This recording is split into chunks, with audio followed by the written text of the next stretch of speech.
Hello guys, എല്ലാവർക്കും സുധാസ് വേൾഡിലേക്ക് സ്വാഗതം. എൻ്റെ വീടിനടുത്തുള്ള കരിയൊന്തല ക്ഷേത്രത്തിലെ ഗണപതികുട്ടൻ ചെരിഞ്ഞു എന്ന വാർത്ത കേട്ടാണ് രാവിലെ ഞാൻ ഉണർന്നത്. ഞങ്ങളുടെ നാട്ടിലെ ഏവർക്കും ഇഷ്ടപ്പെട്ട ഒരു ആനക്കുട്ടനായിരുന്നു ഗണപതികുട്ടൻ. എല്ലാവർക്കും വളരെയധികം മനസ്സിന് വിഷമം പിടിക്കുന്ന വാർത്തയായിരുന്നു രാവിലെ തന്നെ ഞങ്ങൾ കേട്ടത്. വാർത്ത കേട്ടതും കൃഷ്ണേട്ടൻ്റെ ഓട്ടോ വിളിച്ച് ഞാൻ പോവാണ്. കൂടെ മോനുമുണ്ട്. അവന് വളരെയധികം വിഷമമുണ്ട്. എന്തൊക്കെയോ എന്നോട് ചോദിക്കുന്നുണ്ട്. എനിക്കൊന്നും പറയാൻ കിട്ടുന്നില്ല.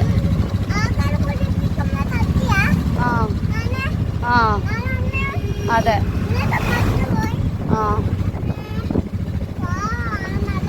അയ്യോ, എന്താ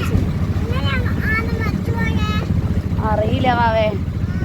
ആനയ്ക്ക് വയ്യാണ്ടായിട്ട്, ആനേ ഭക്ഷണമൊന്നും കഴിക്കാഞ്ഞിട്ടേ വയ്യാണ്ടായി പോയി.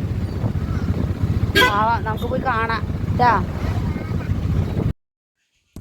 വെങ്കിടങ്ങ് കഴിഞ്ഞ് മേച്ചേരിപ്പടി കഴിഞ്ഞ് കരിയൊന്തല സെൻറ്ററിലെത്തി. കരിയൊന്തല സെൻറ്ററിൻ്റെ തൊട്ടടുത്ത് തന്നെയാണ് കരിയൊന്തല ദേവീക്ഷേത്രം. നമ്മളിപ്പോൾ ദേ അതിനകത്തേക്കാണ് പോകുന്നത്.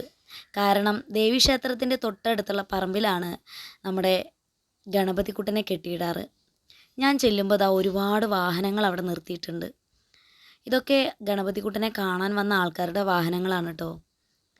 എന്തോ പെട്ടെന്ന് ഇതൊക്കെ കണ്ട് ആൾക്കാരിങ്ങനെ വരുന്ന കണ്ടപ്പോൾ അങ്ങനെ മനസ്സിന് ഭയങ്കര വിഷമം. ഞാനും മോനും ദാ ഇറങ്ങി നടക്കാണ് ആനക്കുട്ടനെ കാണാൻ. ഒരുപാട് പേര് അവിടെ നിന്ന് ഇങ്ങോട്ട് വരുന്നുണ്ട്. ചിലർ അവിടെ ഇവിടെ മാറി നിൽക്കുന്നുണ്ട്. ആനക്കുട്ടനെ കൊണ്ടുപോയതിന് ശേഷം മാത്രം പോകാൻ വേണ്ടി നിൽക്കുന്നവരുണ്ട്. ആരൊക്കെയോ എന്നെ അറിയുന്നവർ എന്നെ വിളിച്ച് സംസാരിച്ചു. ഒന്നും എനിക്ക് ഓർമ്മ വരുന്നില്ല. മനസ്സെന്തോ ഭയങ്കര പതറി. ഒരു വലിയൊരു പന്തലിൻ്റെ അടിയിലാണ് ഗണപതികുട്ടനെ കെടുത്തിയിരിക്കുന്നത്. കണ്ടോ, 2-3 റീത്ത് വെച്ചിട്ടുണ്ട്. ഇപ്പോൾ ഒരു ചേട്ടൻ വന്ന് മാല ഇട്ട് കൊടുത്തു.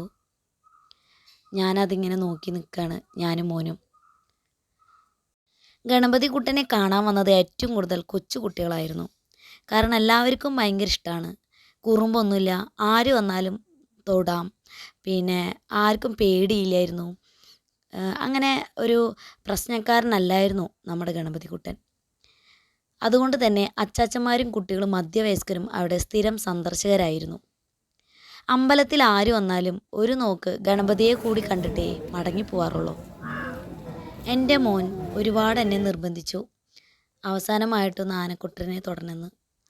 പക്ഷെ അവന് ജീവനുള്ളപ്പോൾ ഒരു പേടിയില്ലാതെ പോയി തലോടിക്കൊണ്ടിരിക്കുമ്പോൾ എന്തോ ഒരു സന്തോഷം ഉണ്ടായിരുന്നു. പക്ഷെ ഇപ്പോൾ എനിക്ക് അവനെ തൊടാൻ എന്തോ ഒരു പേടിയോ വിഷമോ എല്ലാം കൂടി കലർന്ന ഒരു അനുഭവം. അത് കാരണം തൊട്ടില്ല. പിന്നീട് വീട്ടിൽ വന്നതിന് ശേഷമാണ് എനിക്ക് തോന്നിയത് ലാസ്റ്റ് ഒന്ന് തൊടായിരുന്നു എന്ന്. പക്ഷെ ആരും അങ്ങനെ പോയി തൊടണ കണ്ടില്ല. അതുകൊണ്ടാണ് ഞാനും ഒന്ന് തൊടാഞ്ഞത്. അതിൻ്റെ വിഷമം എനിക്കുണ്ട് ഇപ്പോൾ. തൃശ്ശൂർ ജില്ലയിലെ ഒരുപാട് ഉത്സവങ്ങൾക്ക് തിടമ്പേറ്റിയ ഗജവീരനായിരുന്നു ഞങ്ങളുടെ ഗണപതികുട്ടൻ. അതേപോലെ തന്നെ ഒരുപാട് സമ്മാനങ്ങളും കരസ്ഥമാക്കിയിട്ടുണ്ട്.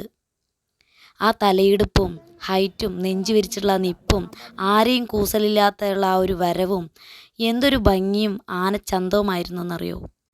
അങ്ങനെയുള്ള ഗണപതികുട്ടനാണ് ഞങ്ങളെ വിട പറഞ്ഞത്.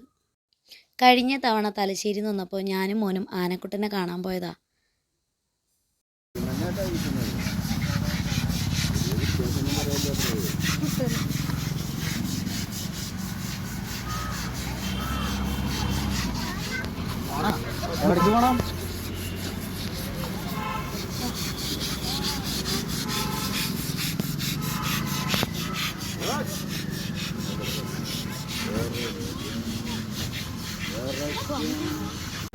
ഈ വർഷത്തെ കരിവന്തല പൂരം കഴിഞ്ഞ് അവന് ഭക്ഷണം കൊടുക്കാനായി അപ്പുറത്തെ പറമ്പിൽ കെട്ടിക്കിട്ടേക്കുക.